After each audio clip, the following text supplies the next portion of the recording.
Now, last week we saw the march to the Gauteng legislature by pupils demanding better standards. The boycotts and burning down of the school in Kuruman in the Northern Cape over inadequate service of roads and radical matric reform on the cards. Minister's task team wants the pass mark raised to at least 40% in 3 subjects, along with the allegations of exchanging position for money by the current Minister of Education. Mugwena Maluleke, the General Secretary of the South African Democratic Teachers Union, joins us now to shed a little bit more light on this issue. Thank you very, very much for joining us here on the program. Thank you, Leanne. Now, pupils took to the streets in protest, basically, to attempt to draw the attention to the claims of substandard education here in South Africa and a lack of concerted effort directed towards their social issues like drug abuse, teenage pregnancy in their schools. What measures have been put in place since then to address their plight? Look, Leanne, there are a lot of efforts that have been put in place in addressing some of these particular social problems. Clearly, it is that we still see some challenges in our schools. However, you will realize that there are programs like wellness of the teachers. There's an attempt to ensure that we address the issues of learner support materials in our schools in order to cap some of these particular social problems that are there. Look, since 1994, we have had a number of teachers that have been employed, increase in terms of management of our schools, in terms of the training, so that they are able to mitigate some of these particular factors that are impacting negatively on the lives of our children and the lives of our people. Yeah. So clearly, there are efforts that are being put in place, but challenges are still there. It is a struggle that we have got to wage collectively, all of us. There have been claims that the standard of education in the townships and rural areas is less on par with that received at urban schools. How accurate is this claim? Obviously, the training of teachers is also one of those issues that we need to look at. Yes, Leanne, we have got to look at the reopening of the colleges of education, because that is where our hope is, that we will then be able to train a number of quality teachers who will then be able to address the issues of the standards.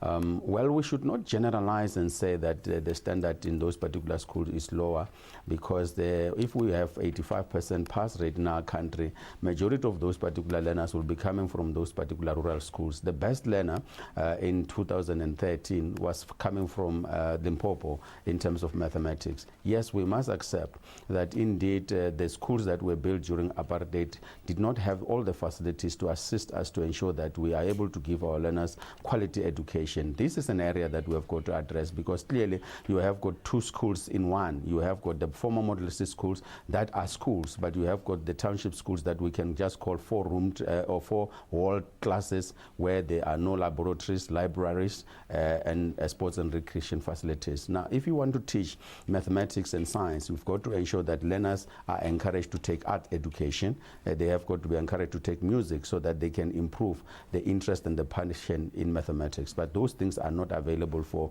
rural schools and township schools. Yeah. Let's also look at some of the outrage in terms of even going into school years. I mean, middle of school years, there's still times where there's a shortage of textbooks and learning materials. I mean, this surely is a major thing that impacts these students when it comes to writing examinations and takes a lot of strain on teachers. How are we doing on this battlefront? Leanne, you are right. It is that the lack of learning support materials and lack of teachers in particular, especially in the townships and the rural schools, where learners are in the classrooms in school for 6 months without a physical science teacher. These are the things that we are still experiencing, and these are the things that we need to be able to address and so forth. Late arrival of learning support material disadvantages the teachers as well as the children, because at the end of the day, our learners depend more on the teachers and those particular learning support materials, in particular textbooks and readers. So majority of our schools are still sharing textbooks. So you have got 5 learners sharing 1 textbook. In other schools, you have got more learners sharing a textbook. So that in itself is really not helping the children to benefit from the education system. So attempts have been made to ensure that we monitor, we encourage the Department of Education to ensure that those things are addressed. We see efforts in the Free State and then in Limpopo where at least textbooks are arriving in schools, although that we will have few schools that would complain that they are not having learning support materials. We will not stop. We'll continue to ensure that we highlight this particular problem so that nobody must jeopardize the opportunities of our children in this country to receive quality public education. Now, let's talk about one of the other issues where there's a claim by the Minister that there'll be an inquiry into the appointments of teachers and principals that placed SADTU members in exchange for money. Now, what is your take on this? Leanne, we have made it very clear that we welcome any inquiry, any commission that must be set by the department or by the Education Labour Relations Council or the South African Council for Educators. We have made that particular call because we do not believe that our organization is involved in that particular scam.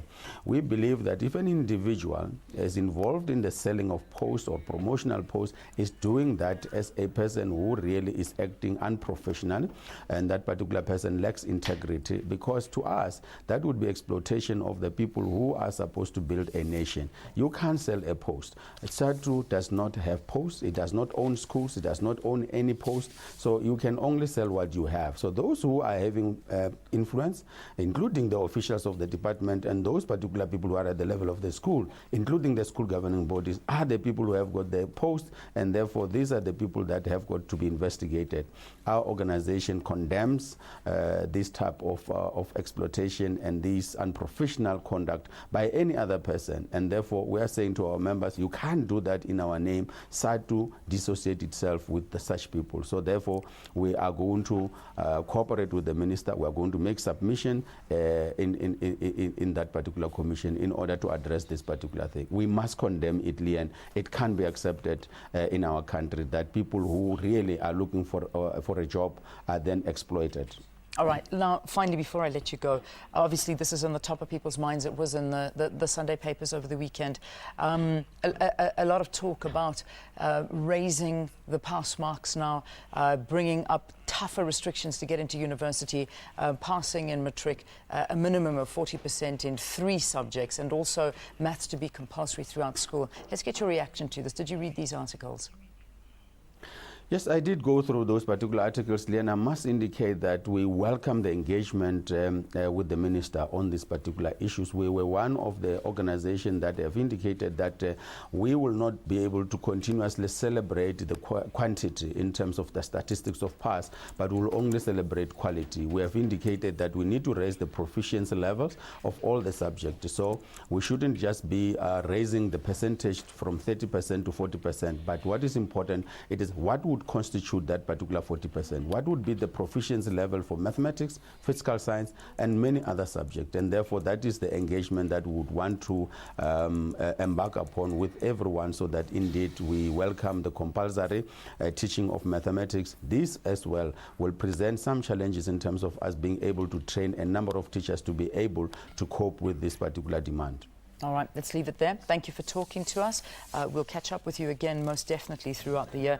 Mugwena Maluleke, who's the General Secretary of SADTU, talking to us from our Pretoria studios. Thank you again.